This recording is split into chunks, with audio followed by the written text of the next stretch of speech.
se confier, ça peut être difficile. C'est surtout aussi choisir la personne à qui se confier qui peut être difficile.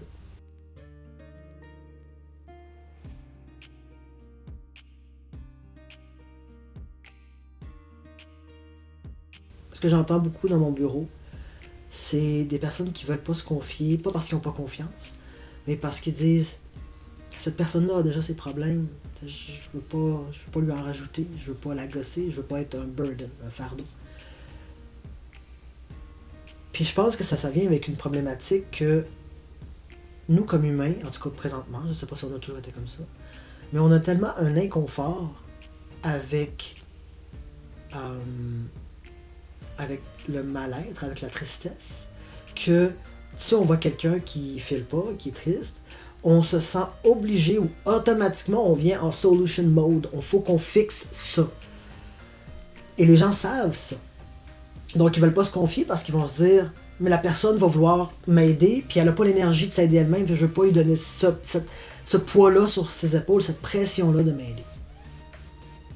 Alors que de parler à quelqu'un, de dire écoute, ça va vraiment pas, je vis quelque chose de difficile, ça devrait pas être dans l'optique que tu m'aides. Ça devrait être juste dans l'optique de je te l'informe, ça va pas. Puis c'est peut-être pour ça aussi que je vais agir différemment, c'est peut-être pour ça que je vais agir un petit peu, je vais peut-être m'isoler, je vais peut-être avoir moins de patience, si je te parle moins, c'est pas ta faute, c'est juste que je file pas. Ou des fois, genre, de leur dire comme je vais vraiment pas, même j'ai des idées suicidaires, mais t'inquiète pas, ça n'a pas rapport avec toi, sois juste là pour moi. T'es même pas obligé de m'écouter, j'ai pas besoin de parler, je veux juste que tu saches que ça va pas.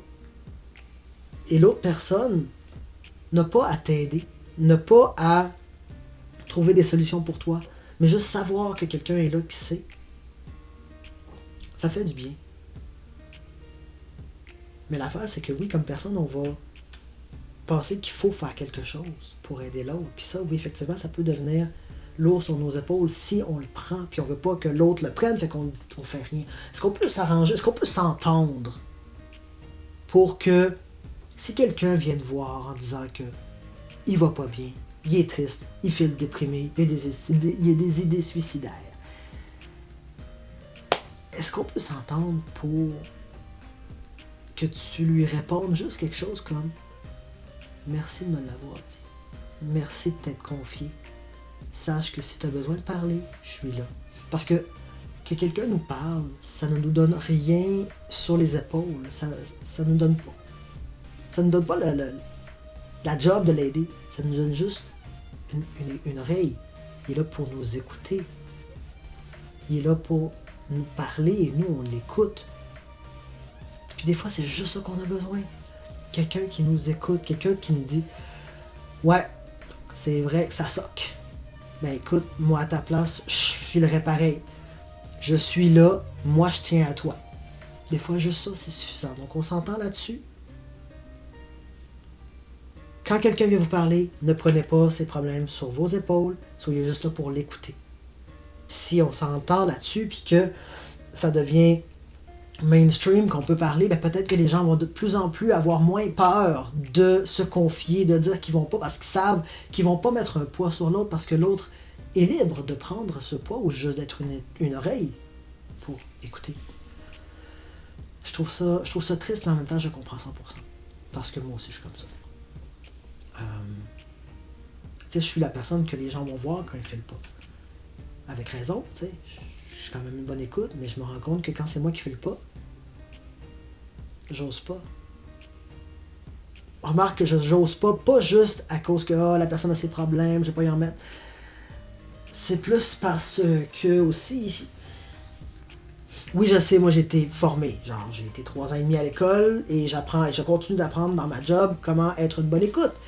C'est vrai que la plupart des personnes ils n'ont pas ma formation, mettons. La plupart des personnes que tu vas leur parler vont te sortir soit qu'ils vont aller en mode solution, c'est une chose que je déteste, ou ils vont faire preuve de positivité toxique pour essayer d'effacer le plus vite possible toute douleur que tu vis. Quand je parle de positivité toxique, je parle de la positivité à un point qui invalide les sentiments de l'autre. Ce qui veut dire de faire comme, regarde le bon côté des choses, ça va bien aller, t'as pas besoin d'être triste, sois pas stressé, ces genres de trucs-là. Tu fais comme, c'est cool, mais ça m'aide pas. C'est les deux raisons pour lesquelles je me confie aussi rarement. À part chez les personnes que je sais qui vont m'écouter, qui vont faire juste comme, ouais, ok, je comprends pourquoi c'est lourd. Merci de m'en avoir parlé. My God, juste ça, c'est génial. Si quelqu'un vient vous parler, vous pouvez aussi demander, qu'est-ce que tu attends de moi? Est-ce que tu veux juste me parler? Est-ce que tu veux des conseils? Est-ce que tu attends autre chose de moi? Déjà, ça, là, ça va aussi beaucoup aider parce que la personne va pouvoir vous le dire. Donc, ça va vous éviter de faire quelque chose qui ne va pas aider. Par exemple, comme donner des conseils qui ne sont pas sollicités.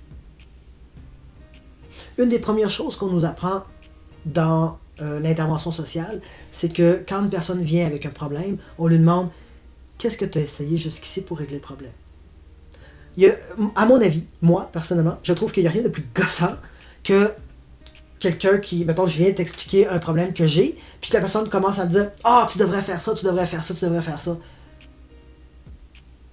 C'est insultant de penser que ça fait quand même 3 ans que je deal avec ce problème-là, puis que j'ai jamais essayé cette première solution-là super évidente. Of course, je l'ai déjà essayé. Tu sais, c'est comme, faut que tu demandes, c'est quoi tu as déjà essayé d'abord? As-tu déjà essayé telle chose? Ah, ok, oui. Comment ça a été? Ok, je comprends. Est-ce que tu as déjà essayé autre chose? Ça, non. Ah, ben, peut-être que c'est une bonne idée. Il faut vraiment changer notre façon d'aider. Notre façon d'être soutien. Tu sais, je m'attends pas à ce que tout le monde soit intervenant level. Mais juste de demander, ok, qu'est-ce que tu attends de moi? Puis si c'est juste une écoute, ben, ça peut juste être, merci de me l'avoir dit. C'est vrai que ça doit être difficile. Mais je suis là si tu as besoin. Au lieu d'essayer de toujours prendre le fardeau de tout le monde sur tes épaules parce qu'il est venu te parler, oh my god, il faut que je l'aide, il faut que je fasse quelque chose. Non, t'as pas à faire quoi que ce soit. Puis en faisant ça, ben, peut-être que le monde va finir par avoir plus de gens à qui parler parce que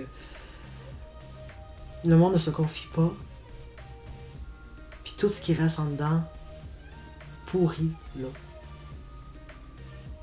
Puis ils attendent d'être totalement down, totalement à terre avant de parler à quelqu'un. Puis des fois, ben c'est pas qu'il c'est trop tard, mais c'est plus difficile de les ramener quand ils attendent aussi longtemps que ça. Puis il y a aussi d'autres personnes qui me disaient, c'est normal. Genre, j'ai jamais pensé à consulter ou à en parler avant parce que ben, je pensais que c'était normal.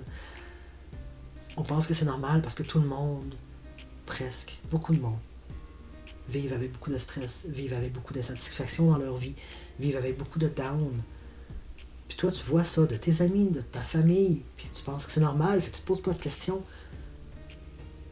Mais moi, je trouve que c'est pas normal. De vivre du stress, oui, c'est normal. De vivre des passes, de vivre des trucs tristes, oui, c'est normal. Mais, de vivre une insatisfaction aussi, mais c'est plus à ce point-là, au point où ça t'empêche de dormir pendant des semaines, au point où tu n'as plus envie de te lever le matin, au point où tu es super irritable, au point où tu n'aimes plus ta vie. C'est pas normal. C'est pas normal, puis ça, c'est vraiment en lien avec le fait qu'on n'a pas, on pense pas qu'on a du pouvoir sur notre vie, qu'on en a. Mais on le voit pas, on pense qu'on subit, puis le fait de subir, ben, ça nous met dans une position de victime de il n'y a rien que je peux faire. Mais il y a tellement de choses qu'on peut faire. Fait que c'est. Non, c'est pas. Puis même si c'était normal, ok, mettons, même si c'est normal, ça t'empêche pas que ça fait du bien d'en parler. On le parle, on l'extériorise. Ça pourrit pas en dedans. Ça. Tu l'enlèves au fur et à mesure, puis plus tu l'enlèves, plus tu vois clair, plus tu es capable de prendre des décisions, puis prendre des solutions qui sont aidantes. C'est important de parler. Mais je comprends que des fois, c'est pas facile de parler à des gens qui te connaissent parce qu'ils sont peut-être biaisés, parce que justement, comme ils carent tellement, ben, ils vont vouloir t'aider même s'ils savent que c'est pas une bonne idée. Puis pour ça, ben, j'ai des groupes Facebook, j'ai un Discord que vous pouvez vous inscrire, vous pouvez venir, puis parler. C'est des gens qui vous connaissent peut-être pas, c'est des gens neutres. c'est du monde sur Internet. Des fois, c'est plus facile de se détacher du monde sur Internet. Puis c'est des groupes et un channel Discord qui sont quand même privés, dans le sens que il faut que j'approuve, peut-être pas Discord, mais mes groupes Facebook, il faut que j'approuve la personne. Donc, tu sais, c'est pas n'importe qui peut rentrer. Puis si les posts, les publications sont pas publiques, ça va pas apparaître dans toutes les newsfeeds. Je vais les laisser dans la barre d'infos. Vous pouvez joindre à nous, puis parler si vous avez besoin. Dans le pire des cas, vous créez un autre compte juste pour parler, c'est pas grave, mais parlez. Il faut être capable de s'ouvrir, il faut enlever tout ce qui pourrait en dedans avant que ça prenne trop de place.